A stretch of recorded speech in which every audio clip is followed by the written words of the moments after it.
E no final da janela de transferências, o Inter deu uma cartada final para tentar trazer um grande reforço nessa janela de transferências. Jogador de lotar aeroporto, mas acabou esbarrando numa situação muito importante na negociação. Também te trago aqui, com o final da janela de transferências, uma reunião que aconteceu no Beira-Rio e que ainda faz o torcedor sonhar com reforços ainda em 2025. Te trago isso e muito mais no vídeo de hoje. Não esquece, vai deixando o teu like, te inscrevendo no canal e ativando o sino das notificações, porque é muito importante para que a gente continue crescendo por aqui, fechou?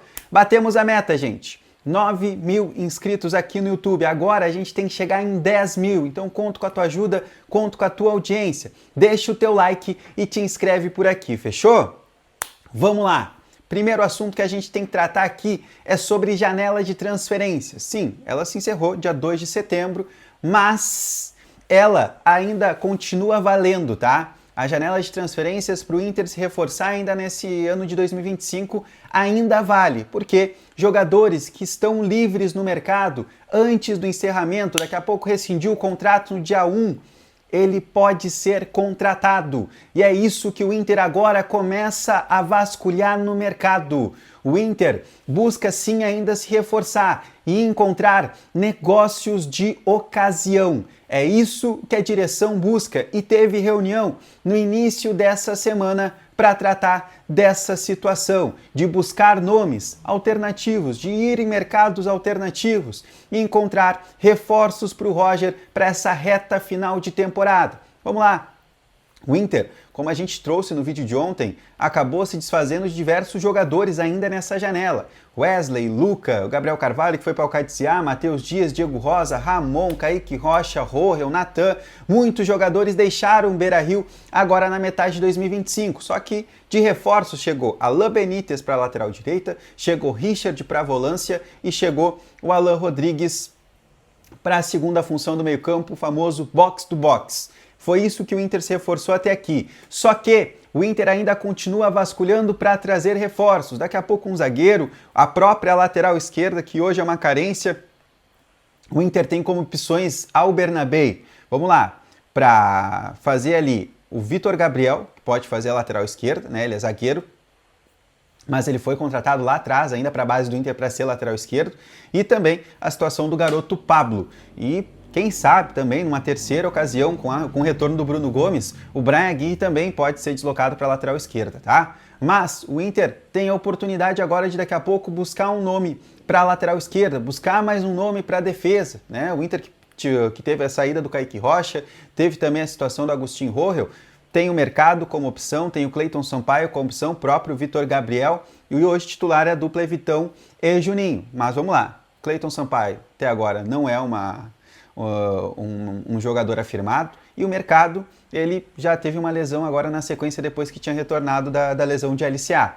Então, são posições que o Inter pode buscar. Também, quem sabe, se encontrar um primeiro homem do meio campo, até mesmo um meio armador, para ajudar o Alan Patrick, ser o reserva do Alan Patrick, até porque o Oscar Romero não consegue dar resposta nessa função. Até o Bruno Tabata é um jogador que pode atuar por ali.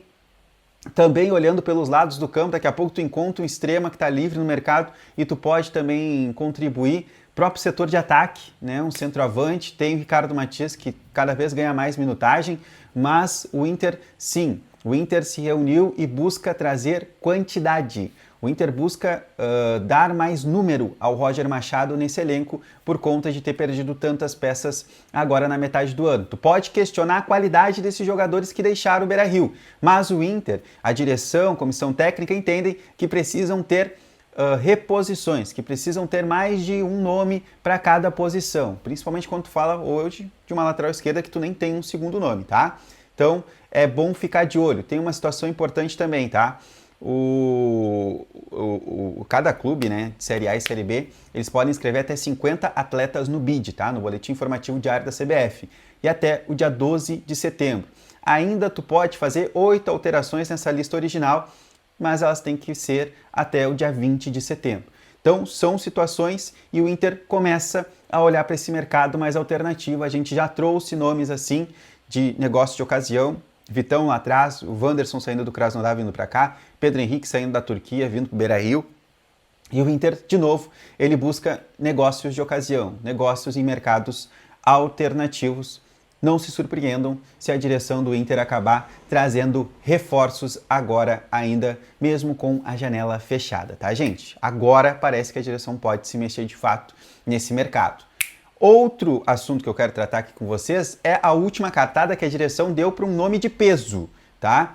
E que ele é Otavinho, velho conhecido, jogador com uma passagem muito boa pelo futebol português, com a camisa do Porto, né? Ele sai daqui, vai atuar no futebol português, acho que se eu não me engano ele vai para o Vitória de Guimarães, Porto, Vitória de Guimarães, Porto de novo, aí se dá bem no Porto, tanto que chega na seleção portuguesa, se naturaliza português para poder vestir a camisa da seleção portuguesa e estava jogando junto com o Cristiano Ronaldo lá no Al Nassr, né? E, cara, é sempre bom destacar aqui uma situação envolvendo jogadores do futebol lá do mercado árabe. A questão salarial. E é algo que vem sendo empecilho para alguns negócios que jogadores que entendem que daqui a pouco estão tendo pouca minutagem, daqui a pouco estão fora dos planos lá e eles não conseguem voltar para o futebol brasileiro. Vocês viram?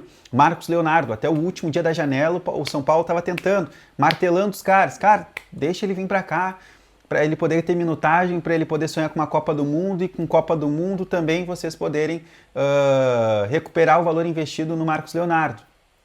E foi algo que também foi muito trabalhado nessa situação do próprio Otavinho, tá? Só que aí o Inter esbarrou. Hoje o Otávio ganha na casa de 3 milhões de reais mensais. E esse valor é impagável para o futebol brasileiro. Impagável já para Flamengo, impagável para Palmeiras, impagável para o próprio Cruzeiro.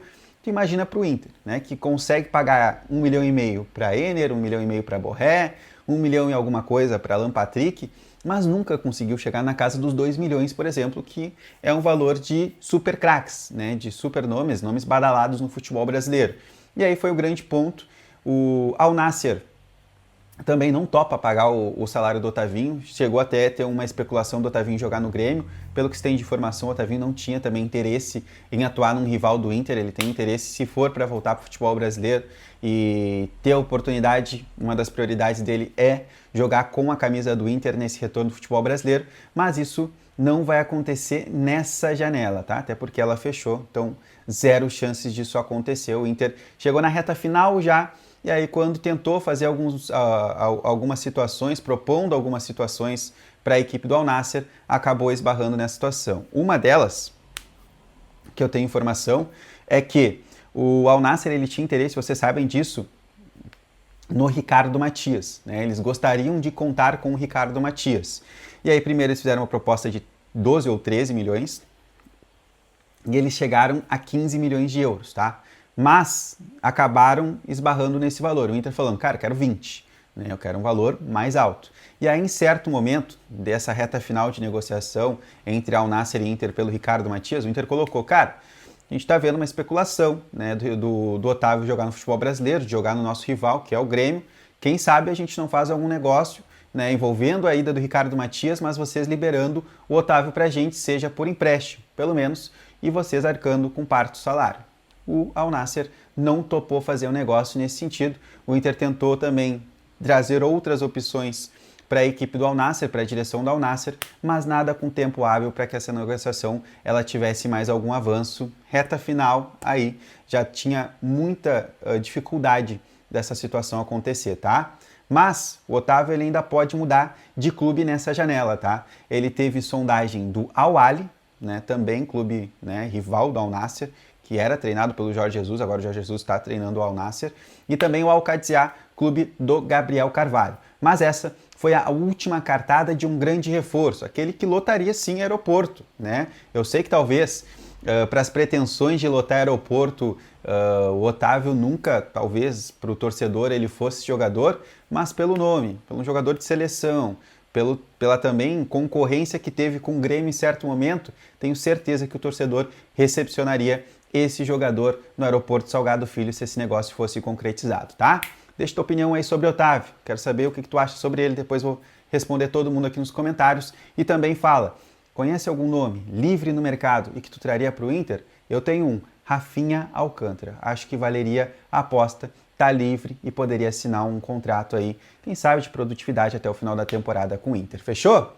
Beijo, tamo junto, até mais, tchau!